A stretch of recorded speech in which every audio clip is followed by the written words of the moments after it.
welcome to the Wine with Jimmy channel. Thank you for stopping by. This is a wine educational channel which is designed to give you all the information you need about the world of wine. So this is a video for the Diploma of WSET. So this follows the syllabus very closely and then some change on top.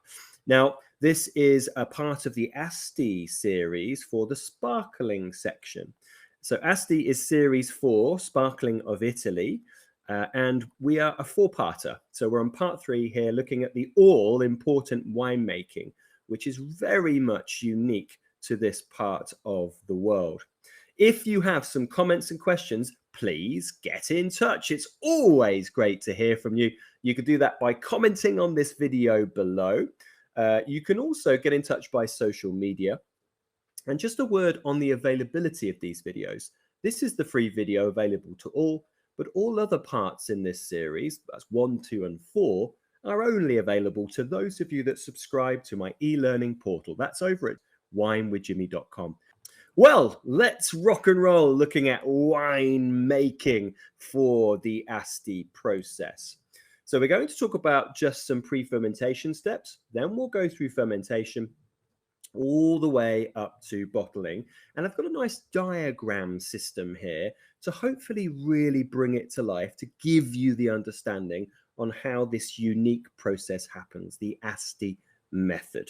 Okay, first of all, you'll see a nice pneumatic press just there with lots of whole bunches of Moscato Bianco sitting in it. So if the whole bunches have been picked as such and been brought into the winery as whole bunches, then they can be whole bunch pressed. And some producers, of course, believe this is the best way forward. And of course, this is very commonplace across the world with all types of white wines.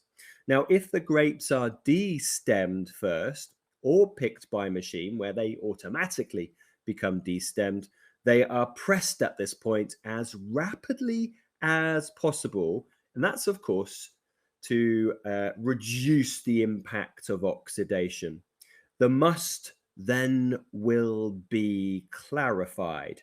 Now let's get to our diagram system to hopefully bring this to life for you. So much of the production of Asti and Moscato d'Asti takes place in 2 separate phases and often on 2 different sites.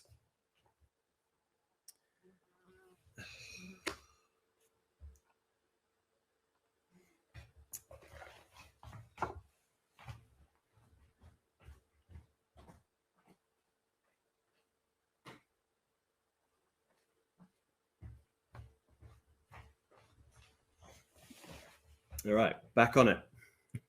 So let's go through the diagrams, the 4 phases we'll talk about.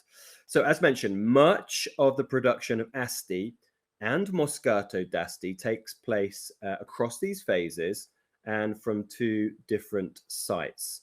Now, that is because it's such a large volume production.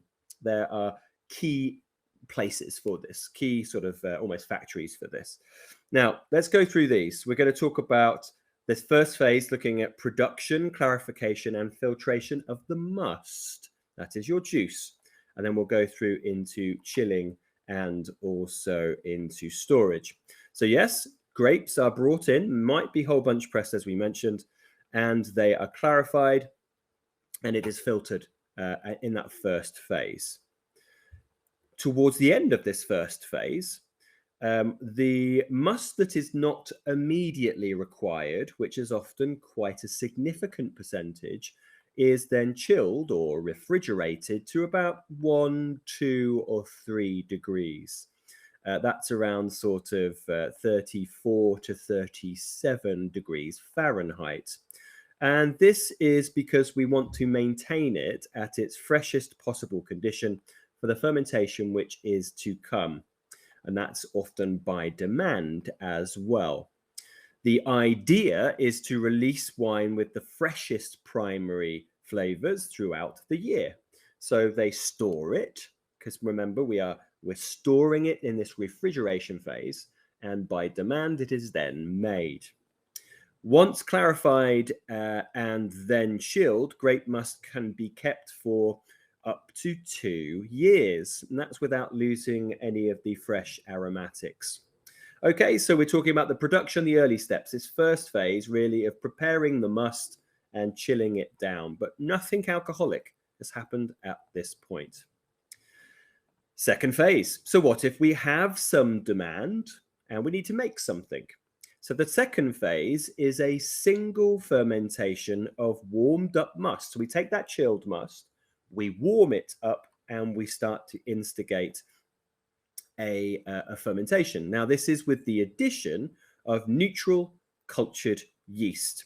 This will happen in pressurized, pressure-resistant, temperature-controlled tanks, often at temperatures around 16 to 18 degrees Celsius. That's around 61 to 64 degrees Fahrenheit, all to preserve primary characters.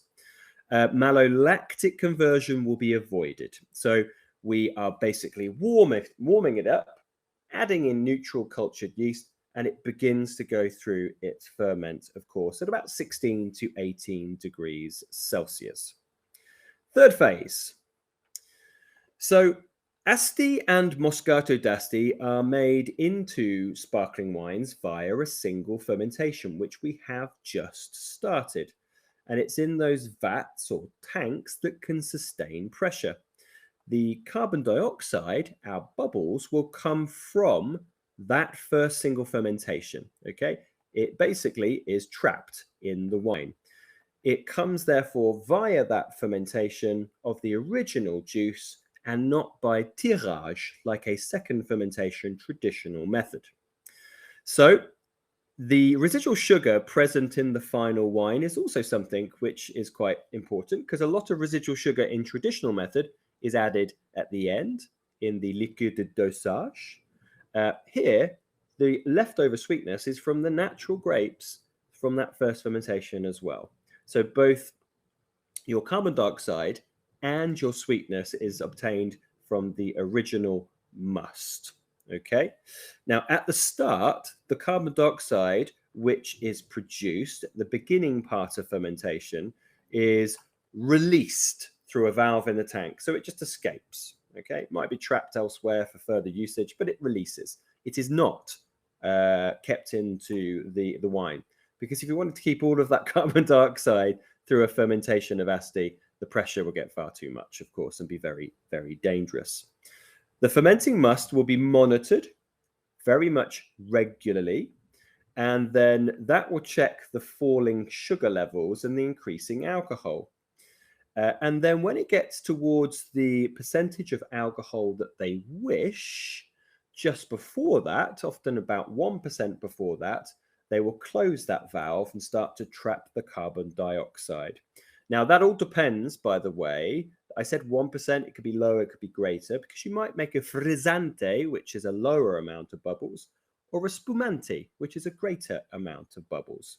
So, of course, there's calculations to be done about what you are trying to achieve at this point. Okay, so that is the desired level on that one.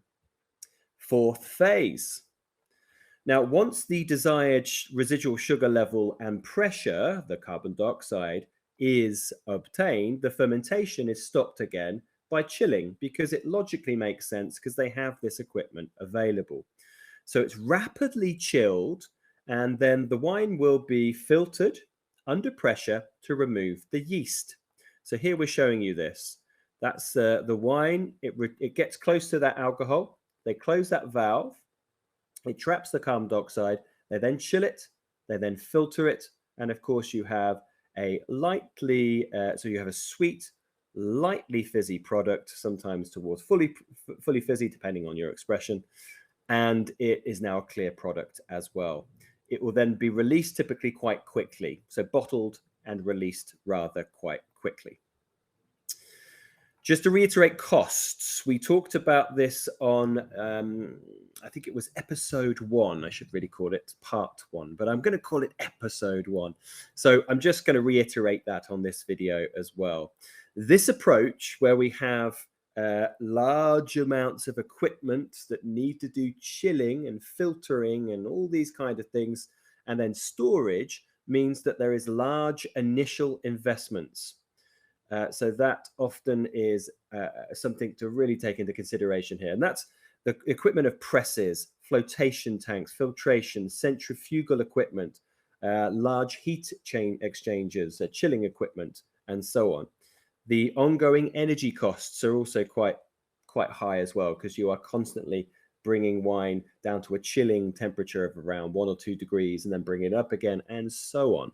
So the costs are expensive. So that's why the Asti industry is very much dominated by some big names. Remember, the 4 largest companies account for about 60% of the production, with the largest being Martini and Rossi, which you'll see that label quite famously.